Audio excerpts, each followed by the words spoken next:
నల్గొండ జిల్లా వార్తలు ఒకసారి చూద్దాం. నల్గొండ జిల్లా శాలిగోరవరంలో ఇందిరమిళ్ల పంపిణీలో పెద్ద ఎత్తున అవినీతి జరుగుతుందంటూ ఆరోపణలు వ్యక్తమవుతున్నాయి. ఈ నేపథ్యంలోనే శాలిగోరవరం మండల కేంద్రానికి సంబంధించినటువంటి బట్టరాజైనటువంటి నిరుపేద వ్యక్తికి ఇందిరమిల్లు మంజూరైందంటూ మొదటగా ఆశ కల్పించారు.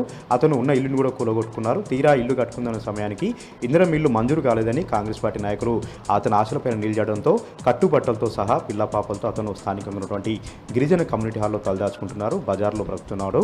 కాంగ్రెస్ పార్టీ నాయకులు లంచం ఇవ్వలేదని తనకి ఇందిరమిల్లు రాకుండా చేశారు. పెద్ద ఎత్తున అవినీతి జరుగుతూ ఉంది. ఇందిరమ్మ కమిటీలు అరాచకం సృష్టిస్తూ ఉన్నారు. గ్రామంలో డబ్బులున్న వారికి కాంగ్రెస్ పార్టీ నాయకులు మాత్రమే ఇందిరమిల్లు ఇస్తున్నారంటూ కూడా రాజు వాపోతా ఉన్నాడు. ఇప్పటికైనా సరే కలెక్టర్ మంత్రి కల్పించుకొని తనకి ఇందిరమిల్లు మంజూరు చేయాలని కూడా బట్టరాజు ఈ సందర్భంగా డిమాండ్ చేస్తూ ఉన్నాడు.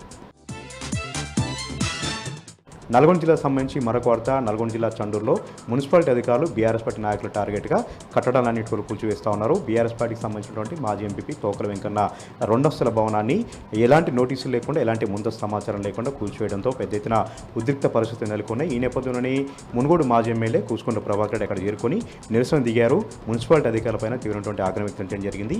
మునుగోడు ఎమ్మెల్యే రాజగోపాల్ రెడ్డి అరాచకాలు సృష్టిస్తూ ఉన్నాడు. బీఆర్ఎస్ పార్టీ నాయకుల టార్గెట్గా దాడులు చేయిస్తూ ఉన్నాడు. వడ్డీతో సహా చెల్లిస్తాం, ఎలాంటి నోటీసులు లేకుండా ముందస్తు సమాచారం లేకుండా తమ పార్టీ నాయకుల ఇళ్లను కట్టడాలను ఏ విధంగా కూల్చుతారంటూ కూడా కూసుకుంట ప్రభాకర్ రెడ్డి పెద్ద ఎత్తున ఆగ్రహం వ్యక్తం చేయడం జరిగింది. మునుగోడులో అభివృద్ధి కనపడట్లేదు, రివెంజ్ పాలిటిక్స్ చేస్తూ ఉన్నాడు. బీఆర్ఎస్ పార్టీ నాయకుల టార్గెట్గా వేధింపులకు గురి చేస్తున్నాడంటూ కూడా రాజగోపాల్ రెడ్డి పైన తీవ్రమైనటువంటి ఆగ్రహం వ్యక్తం చేశారు కూసుకుంట ప్రభాకర్ రెడ్డి. ఇక యాదాద్రి భువనగిరి జిల్లా వార్తలు ఒకసారి చూద్దాం. యాదాద్రి భువనగిరి జిల్లా చౌటుపల్లి మండలం ధర్మజిగూడ ఉన్నటువంటి జైలారా డ్రగ్స్ కంపెనీ ముందు స్థానికులు ఆందోళన కార్యక్రమం దిగారు. ఆ కంపెనీ నుంచి వచ్చినటువంటి వ్యర్థాలతో తమ పొలాలను కూడా ఖరాబ్ అయిపోతూ ఉన్నాయి. తమ పశుపక్షాదాలను కూడా చచ్చిపోతూ ఉన్నాయి. తమకు తాగడానికి గుక్క నీళ్లు కూడా దొరకట్లేదంటూ కూడా వాళ్ళ కంపెనీ ముందు పెద్ద ఎత్తున వాపోతూ ఆగ్రహం వ్యక్తం చేశారు.